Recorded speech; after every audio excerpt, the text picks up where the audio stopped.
ஒரு கார்த்திகை மாத கருக்கிருட்டு. செங்கல்பட்டிலிருந்து படப்பிடிப்பை முடித்துக்கொண்டு எம்ஜிஆர் அவர்கள் நடுநிசி 12 மணி வாக்கில் காரில் வந்து கொண்டிருக்கிறார். கண் விழித்தவாறே தனது காரில் எம்ஜிஆர் அவர்கள் வந்து கொண்டிருந்த பொழுது வழியில் போலீஸ் உடையில் நின்ற ஒருவரை பார்க்கிறார். எம்ஜிஆர் அவர்களின் கார் அவரை கடந்து செல்கின்ற போது எம்ஜிஆர் அவர்களின் நெஞ்சில் பொறி தட்டுகிறது. ஆள் நடமாட்டமே இல்லாத இந்த அர்த்த ராத்திரியில் அந்த போலீஸ்காரர் பஸ்ஸுக்காக காத்து நிற்கிறார் என்பதை எம்ஜிஆர் அவர்கள் புரிந்து கொள்கிறார். உடனே தனது டிரைவரிடம் காரை நிறுத்த சொல்கிறார் எம்ஜிஆர். கார் பின்னோக்கி வருகிறது. போலீஸ்காரரின் அருகில் காரை நிறுத்தி கதவை திறந்து ஏறுங்கள், எங்கே போக வேண்டும் என்கிறார் எம்ஜிஆர். பரவாயில்லை, நான் பஸ்ஸிலே வந்து விடுகிறேன் என்கிறார் அந்த போலீஸ்காரர்.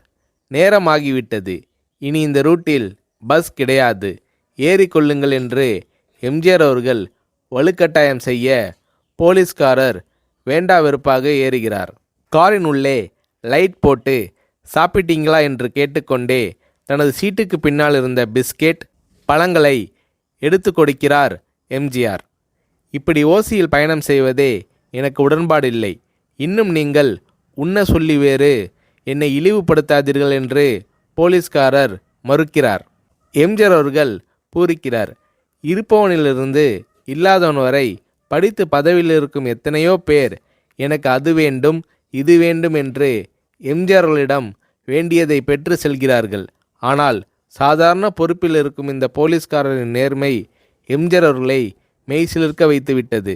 எம்ஜிஆர் அவர்களின் கார் கத தூரத்தில் வந்து கொண்டிருந்தாலும் காரின் நிறத்தையும் ஒளியையும் மனம் கமலும் ஓடிக்கான் வாசனையையும் வைத்து இது எம்ஜிஆர் அவர்களின் கார் என்றும் கார் சென்ற தடத்தை தொட்டு வணங்குகின்ற அளவுக்கு புகழுடன் திகழ்ந்த நேரம் அது. அரை மணி நேரம் கார் சென்று கொண்டிருக்கிறது. ஆனால் அதுவரை எம்ஜிஆர் அவர்களை பற்றி பெரிதாக போற்றி புகழ்ந்து பேசாமல் அந்த போலீஸ்காரர் வந்ததே புரட்சித் தலைவர் எம்ஜிஆர் அவர்களுக்கு அந்த போலீஸ்காரர் மீது மரியாதையை கூடுதலாக்கியது. நான் தான் எம்ஜிஆர் என்கிறார் எம்ஜிஆர். கேள்விப்பட்டிருக்கிறேன் என்கிறார் அந்த போலீஸ்காரர். பொன்மனச்செம்மல் எம்ஜிஆர் அவர்களின் முகத்தில் கோபம் இல்லை, பதிலுக்கு பொன்முறுவல் மலர்கிறது. என் படங்களை பார்த்து இருக்கிறீர்களா என்று கேட்கிறார் எம்ஜிஆர். நான் சினிமாவே பார்ப்பதில்லை என்கிறார் அந்த போலீஸ்காரர். புரட்சித் தலைவர் எம்ஜிஆர் அவர்கள் இன்னும் பிரமிக்கிறார். இப்போது கார் சத்தத்தை தவிர ஒரே நிசப்தம். போலீஸ்காரர் தனது வீட்டிற்கு 1/2 கிலோமீட்டர் தூரத்திற்கு முன்பே காரை நிறுத்த சொல்லி இங்கேயே இறங்கிக் கொள்கிறேன் என்கிறார். ஏன், நீங்கள் குறிப்பிட்ட அந்த விலாசம் இன்னும் 1/2 கிலோமீட்டர் தூரம் இருக்கிறதே என்கிறார் எம்ஜிஆர். சாதாரண போலீஸ் உத்தியோகத்தில் இருக்கும் நான் காரில் வந்து இறங்கினால் என் வீட்டிற்கு அருகில் உள்ளவர்கள் என்னை தவறாக நினைத்து கொள்வார்கள். இதுவரை இப்படி நான் யார் காரிலும் ஓசியில் வந்து பழக்கமில்லை. நீங்கள் எவ்வளவு தூரம் செய்த உதவிக்கு நன்றி என்கிறார் அந்த போலீஸ்காரர். புரட்சித் தலைவர் எம்ஜிஆர் அவர்கள் அதற்கு மேல் எதுவும் பேசவில்லை. அவர் எந்த போலீஸ் ஸ்டேஷனில் பணிபுரிகிறார் என்பதை மட்டும் கேட்டு தெரிந்து கொண்டு கிளம்புகிறார். அடுத்த நாள் செங்கல்பட்டு போலீஸ் ஸ்டேஷனுக்கு ஃபோன் செய்து நான் எம்ஜிஆர் பேசுகிறேன் என்கிறார் எம்ஜிஆர். ஃபோனை எடுத்த டிஎஸ்பி உதறலோடும் உற்சாகத்தோடும் தலைவரே வணக்கம் என்கிறார். இரவு சந்தித்த போலீஸ்காரரை பற்றி விசாரிக்கிறார் எம்ஜிஆர். அந்த டிஎஸ்பி சொல்கிறார், நீங்கள் குறிப்பிடும் அவர் இன்று விடுப்பில் இருக்கிறார். அவர் கையூட்டு வாங்காதவர், கடமை தவறாதவர், காவல்துறையின் நேர்மைக்கு இவரே இலக்கணம். வெற்றிலை பாக்கு, பீடி, சிகரெட் போன்ற போதை வஸ்துக்கள், நாடகம், சினிமா போன்ற பொழுதுபோக்கு அம்சங்களையெல்லாம் இவர் அறியாதவர். கல்யாண வயதில் உள்ள 3 பெண்களையும் கரை சேர்க்க முடியாமல் கஷ்டத்தில் இருக்கிறார் என்கின்ற விபரம் டிஎஸ்பியால் எம்ஜிஆர் அவர்களுக்கு சொல்லப்படுகிறது. அவரை நாளை என் தோட்டத்திற்கு வர சொல்லுங்கள் என்கிறார் எம்ஜிஆர்.